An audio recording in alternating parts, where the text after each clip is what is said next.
Welcome to Samba Samba. Enjoy the video.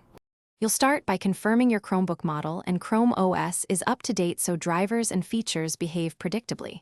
Once done, decide whether you'll use HDMI, USB-C alt mode, or a display link adapter. Each option affects setup steps. Plug the chosen cable into the Chromebook and the monitor, then power on the monitor. Make sure the monitor input matches the cable. If using a hub or adapter, connect it first to the Chromebook before attaching the monitor. Now you configure how the second monitor behaves. Open Settings, go to Device, then Displays. Chrome OS detects the external monitor automatically. Once detected, choose Extend or Mirror depending on whether you need extra desktop space or a duplicate screen, and pick the optimal resolution and orientation.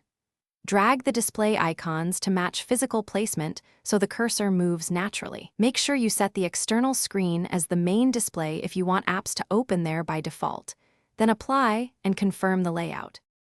Finish by testing the picture, audio routing, and any touch or pen input. Open a window and move it between screens to validate the extend mode. If there's no signal, make sure cables and adapter firmware are seated and powered. Try a different cable or port. Once done, restart the Chromebook and reconnect. If problems persist, test the monitor with another device to isolate hardware from Chrome OS, or enable display link drivers if you use that adapter. One key tip: swap ports to rule out a faulty USB-C or HDMI jack. Thanks for watching. Consider subscribing if we helped you.